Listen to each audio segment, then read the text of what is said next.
नमस्कार, news India में आप सभी का स्वागत है। मैं हूं आपके साथ ऋचा सिंह। चलिए खबरों की शुरुआत करते हैं। प्रधानमंत्री नरेंद्र मोदी ने गुजरात और केंद्र शासित क्षेत्र दीव के तूफान प्रभावित इलाकों का हवाई सर्वेक्षण किया। इस दौरान उन्होंने चक्रवात ताउते से हुए नुकसान का जायजा लिया। पीएम मोदी ने सबसे पहले चक्रवात से हुए नुकसान का जायजा लेने के लिए एक दिवसीय गुजरात दौरे पर भावनगर पहुंचे और इसके बाद वहां से पीएम मोदी हेलीकॉप्टर पर सवार होकर प्रभावित क्षेत्रों के हवाई सर्वेक्षण के लिए निकले। पीएम मोदी ने चक्रवात ताउते से प्रभावित उमरेली और गिर सोमनाथ और भावनगर जिलों का हवाई सर्वेक्षण करके तूफान से हुए नुकसान का जायजा लिया। चक्रवात के कारण गिर सोमनाथ जिले के दीव और ऊना शहर के बीच जलभराव की स्थिति बन गई थी और इससे संपत्ति को भी खासा नुकसान पहुंचा है। क्षेत्र में पेड़ भी बड़ी संख्या में गिर गए हैं।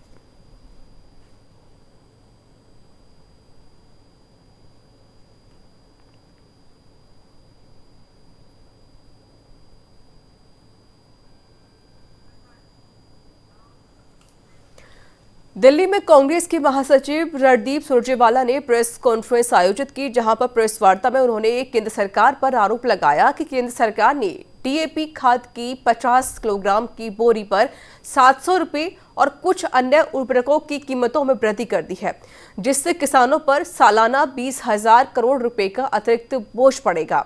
उन्होंने कहा कि यह देश के अन्नदाताओं को गुलाम बनाने की साजिश है। रणदीप सुरजेवाला ने सरकार से यह आग्रह भी किया है कि इन बढ़ी हुई कीमतों को वापस लिया जाए।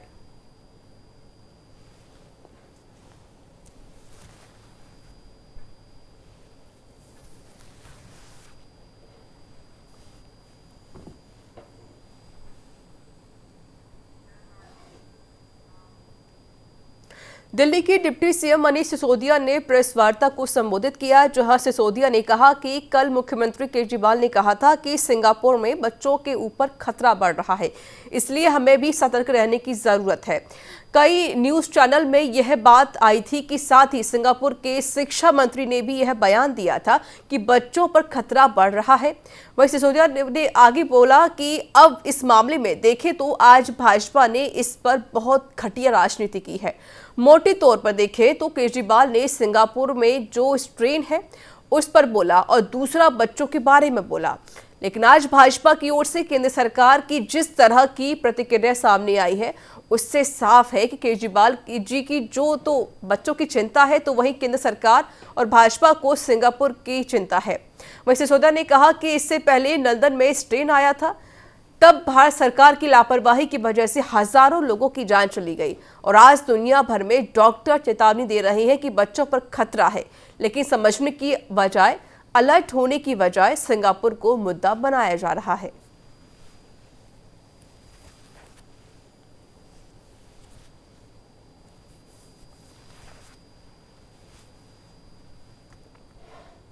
इस ट्रेन को देखते हुए इसलिए हमें भी अलर्ट पर रहने की जरूरत है।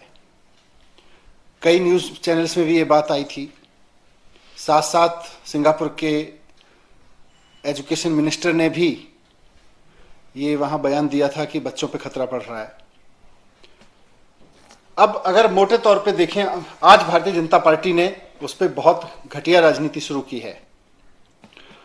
मोटे तौर पे देखें तो कल अरविंद केजरीवाल जी ने दो बातें कही। एक तो सिंगापुर में जो स्ट्रेन है उसके बारे में बोला और दूसरा बच्चों के बारे में बोला। आज भारतीय जनता पार्टी की और केंद्र सरकार की जो प्रतिक्रियाएं सामने आई हैं उससे साफ हो गया है कि केजरीवाल जी को तो बच्चों की चिंता है और भारतीय जनता पार्टी और केंद्र सरकार को सिंगापुर की चिंता है। दिल्ली बीजेपी प्रदेश कार्यालय में बीजेपी ने प्रेस कॉन्फ्रेंस की, जहां प्रदेश अध्यक्ष आदेश गुप्ता, दिल्ली विधानसभा में विपक्ष के नेता रामवीर विधूड़ी और पूर्व प्रदेश अध्यक्ष व सांसद मनोज तिवारी और सांसद परवेश साहिब सिंह वर्मा मौजूद रहे। उन्होंने केजरीवाल सरकार पर कोरोना महामारी में ऑक्सीजन घोटाले का आरोप लगाते हुए दिल्ली में ऑक्सीजन ऑडिट की मांग की है। बीजेपी प्रदेश अध्यक्ष आदेश गुप्ता ने कहा कि केंद्र सरकार के बार बार आग्रह करने के बाद भी केजरीवाल सरकार ऑक्सीजन उपलब्धता को लेकर गंभीर नहीं थी। वहीं गुप्ता ने कहा कि जब 90,000 से 1 लाख कोरोना के केस दिल्ली में थे, तब प्रतिदिन 433.1 मीट्रिक टन ऑक्सीजन की खपत हो रही थी और केजरीवाल सरकार 976 मीट्रिक टन की मांग कर रही थी। वहीं महाराष्ट्र, मध्य प्रदेश, गुजरात जैसे राज्यों में 70,000 से 80,000 कोरोना केस थे।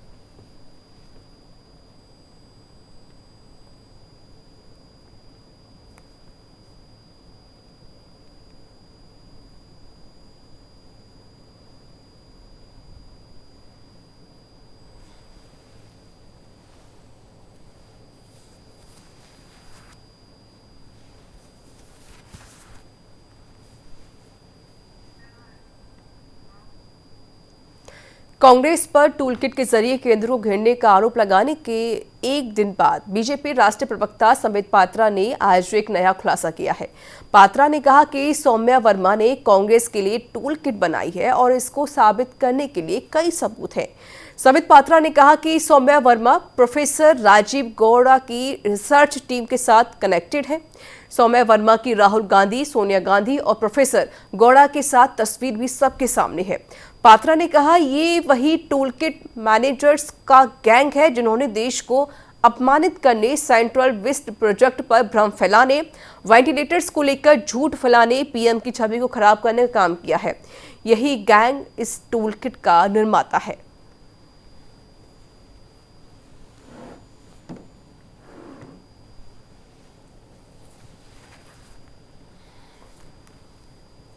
The Congress party plummeted the lowest, I would rather say the abysmal low in Indian politics by trying to file FIR against him. जवाब देने के बदले किस प्रकार नड्डा जी के खिलाफ केस हो, ये फेक डॉक्यूमेंट है, ये टूलकिट सत्य नहीं है, यह कांग्रेस पार्टी का दलील रहा था। आज हम वो तथ्य लेकर आए हैं जिस तथ्य के माध्यम से यह साबित हो जाता है कि जिस टूलकिट को हमारे नेताओं ने, जिस टूल किट को प्रेस कॉन्फ्रेंस के माध्यम से भारतीय जनता पार्टी ने देश के सामने रखा था, उस टूल किट का ऑथर आखिर कौन है। आप लोग डोमेन एक्सपर्ट से बात करेंगे तो जो पेपर, टूल किट वास्तविक रूप में एक पेपर होता है, रिसर्च पेपर होता है और भ्रमित करने के लिए टूल्स का जमावड़ा होता है। उसमें से एक पेपर जो कल हमने ट्वीट भी किया था, उस पेपर को जब डोमेन एक्सपर्ट्स ने उस पर रिसर्च किया कि आखिर ये पेपर जनरेट कहां से हुआ था, तो ये तथ्य देश के सामने और डोमेन एक्सपर्ट। चक्रवाती तूफान ताउते अब कमजोर पड़ गया है, लेकिन सोमवार को जब ये महाराष्ट्र से गुजरा तो इसने तबाही मचा दी। इससे पहले समुद्र में 4 जहाज फंस गए। इनमें से एक जहाज बार्ज P305 पर डूब गया है। इस पर 273 लोग सवार थे। इनमें से 188 लोगों को रेस्क्यू किया गया है। 22 के शव बरामद किए गए हैं तो वही 63 अभी लापता है। इस जहाज के रेस्क्यू में INS विराट और कोलकाता जुटे हैं। बार्ज 305 के अलावा गाल कंस्ट्रक्टर पर 137 लोग फंसे हुए थे। इन सभी को रेस्क्यू करके बाहर निकाला गया। बार्ज SS3 पर 202, सागर भूषण पर 101 लोग फंसे हैं। नेवी के मुताबिक ये सभी लोग सुरक्षित हैं और इन्हें खाना पानी जैसी चीजें मुहैया कराई गई हैं। रेस्क्यू ऑपरेशन में नौसेना और तटरक्षक बल के 10 जहाजों ने हिस्सा लिया।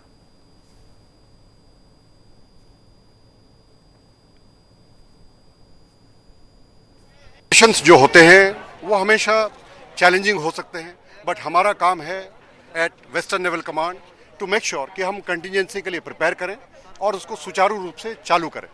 अगर आप किसी काम को उल्टे ढंग से करने लग जाएंगे जस्ट बिकॉज ये एक डिस्ट्रेस कॉल है, तो वो काम सफल नहीं हो सकता है। Despite all the challenges, whether it was whether vagary और whether it was other challenges of emotional challenges, we have to deal with this challenges. और हमें ये देखना है कि हर नागरिक जिसकी उम्मीद जो है उसकी उम्मीदों पर हम खरे उतरें और हम ये पूरा कर सकें कि हर किसी की जान बचाई जा सके। Jodhpur doctor SN medical college के रेजिडेंट डॉक्टर्स का लगातार तीसरे दिन भी कार्य बहिष्कार जारी रहा, लेकिन रेजिडेंट डॉक्टर्स ने कोरोना वार्ड का कार्य बहिष्कार करने की घोषणा को मानवता के नाते वापस ले लिया। वहीं रेजिडेंट डॉक्टर एसोसिएशन के अध्यक्ष डॉक्टर राजेंद्र ने बताया कि मंगलवार को जयपुर में स्वास्थ्य मंत्री के साथ प्रतिनिधि मंडल की हुई बैठक में सकारात्मक रवैया नजर आने पर यह फैसला लिया गया है, लेकिन सरकार ने अभी हमारी मांगों को लेकर कोई आदेश जारी नहीं किया। ऐसे में अगर आज शाम तक कोई आदेश जारी नहीं होता है तो कल से अनिश्चितकालीन कार्य बहिष्कार करेंगे, जिसमें सामान्य वार्डों के साथ साथ कोरोना वार्ड का कार्य बहिष्कार होगा। इसके लिए पूरी तरह राज्य सरकार जिम्मेदार होगी।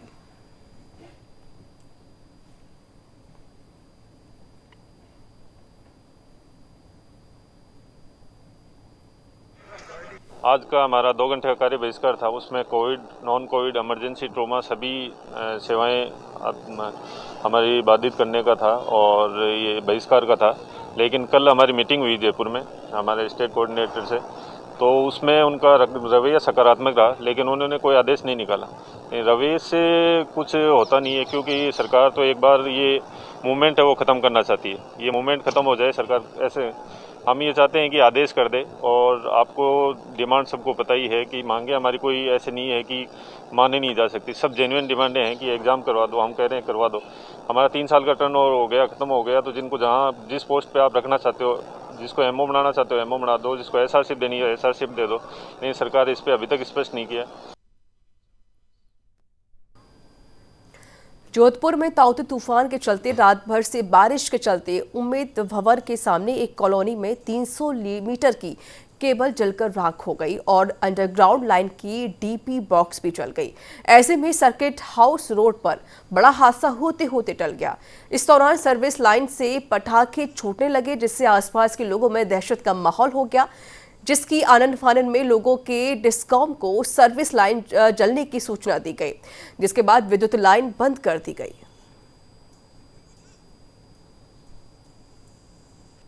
रात से यहाँ मौसम खराब होने के कारण इसलिए यहाँ जो है 300 मीटर पर वाइट जल गई। यहाँ नीचे जो डिप्पी लगी है वो भी जल गई है। किस कारण आग लगी थी? मौसम खराब होने के कारण लगी होगी सर, बारिश गिर रही है रात से। तूफान के कारण भीलवाड़ा शहर सहित जिले में पिछले 36 घंटों से हो रही बारिश से जहां शहर में नगर परिषद के ड्रेनेज सिस्टम की पोल खुल गई है, तो वहीं जगह जगह पानी जमा होने से लोगों को खासी परेशानियों का सामना करना पड़ रहा है। ऊपर से सीवरेज कार्य चलने से कई दुपहिया और चौपहिया वाहन गड्ढे में फंसे हुए भी नजर आए। भीलवाड़ा की फल और सब्जी मंडी में तो भरे गंदे पानी में किसानों की ओर से लाई गई सब्जियां तैरती हुई भी नजर आई।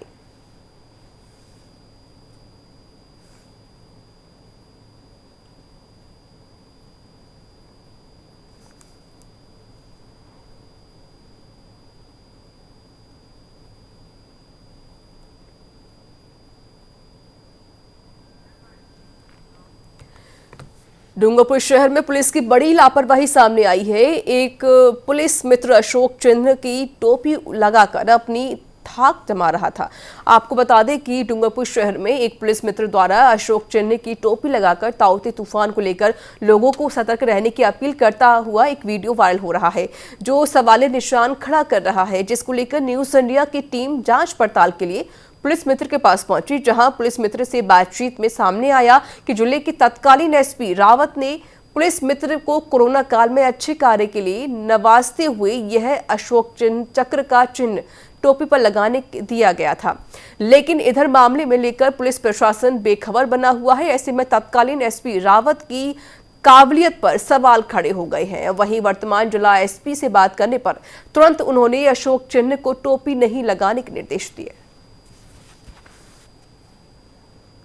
आज से 1 वर्ष पूर्व कोरोना काल में जब हमने ड्यूटी की थी, उस समय हमारे द्वारा कार्य को देखते हुए जिला प्रशासन द्वारा कलेक्टर श्रीमान कालूराम जी रावत द्वारा आज उनके ये बात ध्यान नहीं हो पाई, किंतु उन्होंने उस समय इस बैच द्वारा मुझे कहा था कि राजस्थान पुलिस सरकार उसका बैच था, उसको मुझे दिया गया था और मैं सम्मान से राजस्थान पुलिस का बैच मैंने अपने सर पर धारण करा था। और देश की सेवा के लिए हर व्यक्ति देश का गौरव है और देश का गौरव को सम्मान सर पे लगा के रखता है, ना कि इसको पैरों में कुचलता है। और उसे हम सम्मान सर पे लगा के रखा था। आज उनके द्वारा हमें वापस निर्देश मिले कि आप इसे नहीं लगा सकते, प्रोटोकॉल में नहीं है, इस कारण इसका हमने वापस ससम्मान जिला प्रशासन को सुपुर्द करने का निर्णय भी लिया है। अगर इस प्रकार से अगर मेरे से कोई गलती होती तो मैं राष्ट्र के प्रति और जिला प्रशासन और पूरे संभाग के प्रति इसके लिए क्षमा चाहता हूं, क्योंकि ये देश के सर्व धरोहर है, इसको इस प्रकार नहीं लगाया जा सकता, ये मैं खुद भी मानता हूं।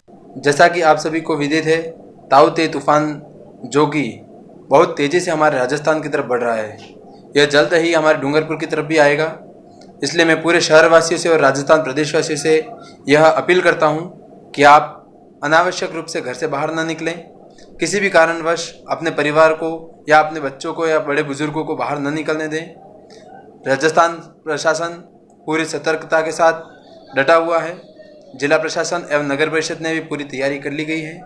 हम आप सभी से विनम्र अपील करते हैं कि आप अनावश्यक रूप से घर से बाहर न निकलें। यह तूफान बहुत ही घातक है। कई राज्यों में इसकी तबाही देखी जा चुकी है। जय हिंद सर। जय हिंद। सादिक बोल रहा था डूंगरपुर से, पत्रकार। हाँ सादिक जी, कैसे हो? बस बढ़िया, कैसे हो आप? मैं अच्छा हूँ, एकदम झकास। कैसा माहौल उधर? माहौल बहुत बढ़िया, अच्छा है। बढ़िया। अच्छा, एक जानकारी लेनी थी। ये अपने जिग्नेश जी वैष्णव है ना, नगर परिषद डूंगरपुर वाले पुलिस मित्र। फिर पुलिस मित्र वाले। हाँ, उसमें एक ब्लैक टोपी है, उसमें अशोक चिन्ह आपने लगाया क्या? इसमें मैंने? हाँ यार मैं तो क्यों लगाऊं, मैं तो पाली हूँ। आप वहाँ डूंगरपुर वालों से बात करो। नहीं, ये बता रहा है कि कालूराम जी ने लगा के दिया था मेरे को। नहीं, मैं तो क्यों लगाऊंगा। लो ये बात करो, ये प्रोटोकॉल में है ही नहीं। सर जय हिंद। जिग्नेश वैष्णव बोल रहे हो सर, पुलिस मित्र। हाँ जिग्नेश। सर आपने वो उस समय लगवाया था ना बैच, हमारे जो क्रॉस बैच था। यार मैंने तो, मेरे ध्यान में नहीं है। सर जब हम आपसे मिलने आए थे ऊपर ऑफिस में, आपको सम्मानित किया, उसके बाद जब आप प्रस्थान कर रहे थे उससे पहले हम मिले थे। आप ऐसा करो, वहाँ एसपी साहब से बात कर लो। जी हुकुम। ठीक है, मेरे ध्यान में नहीं है, मेरी नॉलेज में भी नहीं है। जी जी जी हुकुम, जी हुकुम। ठीक है, जी जी। जयपुर के चाकसू विधायक वेद प्रकाश सोलंकी की सराहनीय पहल अब रंग डालने लगी है। दरअसल विधायक वेद प्रकाश सोलंकी ने कोरोना महामारी से निपटने के लिए एक निजी अस्पताल को अधिग्रहण करके कोरोना मरीजों का निःशुल्क इलाज करने का जो बीड़ा उठाया है, इसको लेकर विधानसभा क्षेत्र में नहीं बल्कि संपूर्ण राजस्थान में विधायक वेद प्रकाश सोलंकी की एक अलग छवि दिखाई पड़ रही है।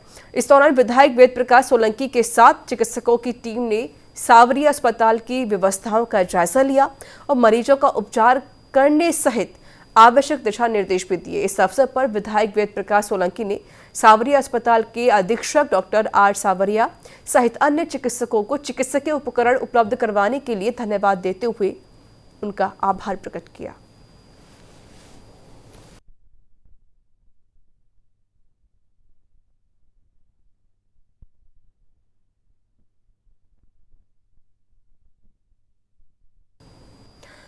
जालौर जिले के भीममाल में नगर पालिका और बिजली विभाग मानसून से पहले ही अपनी तैयारियों में जुट गया है। तारों के ऊपर से गुजर रही पेड़ों की डालियों को काटा छाटा जा रहा है ताकि आंधी पानी से यह डालियां तारों को नुकसान न पहुंचा सकें। ऐसे में फॉल्ट की दिक्कतें नहीं आएगी और तारे भी सुरक्षित हो जाएंगे। वहीं सहायक अभियंता अनिल कुमार ने बताया कि शहर में विभिन्न स्थानों पर विद्युत के पोल और विद्युत लाइनों पर आए हुए पेड़ों की कटाई की जा रही है, जिससे तूफान में विद्युत तारों के टकराव से किसी भी प्रकार की घटना न हो सके।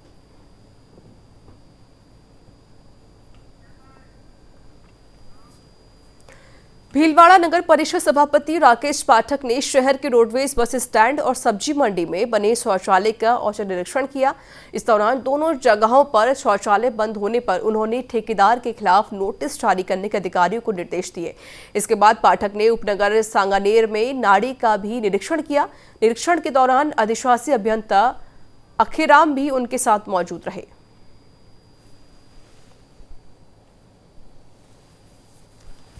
वर्षा शुरू होने वाली है और जल संचय के लिए हमारे जो परंपरागत जल स्रोत हो उनको पुनर्जीवित करने के लिए जो 15वें वित्त आयोग में केंद्र सरकार से रुपए मिले हैं, उसके तहत हम धर्मतलाई पूर्व और हरणी महादेव का तालाब और धर्मतलाई सांगानेर, इन तीनों ही जो हमारे जल के स्रोत हैं, इनको विकसित करके, इनका सौंदर्यीकरण करके, इनके अंदर पानी की आवक हो, इन तीनों व्यवस्थाओं के ऊपर एक साथ काम करेंगे।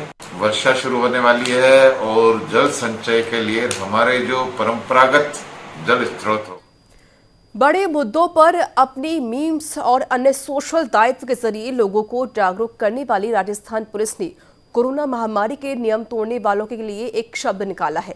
जी हां, राजस्थान पुलिस ने कोविड और इडियट को मिलाकर कोविडियट एक नया शब्द बनाया है। पुलिस का दिया गया यह नाम सोशल मीडिया पर भी काफी ज्यादा वायरल हो रहा है।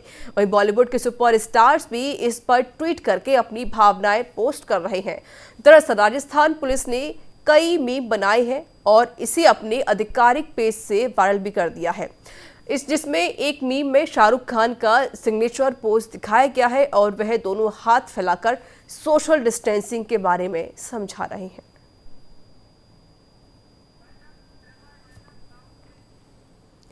तो इसी के साथ इस बुलेटिन में इतना ही। देश दुनिया की तमाम खबरों के लिए देखते रहिए न्यूज़ इंडिया। नमस्कार।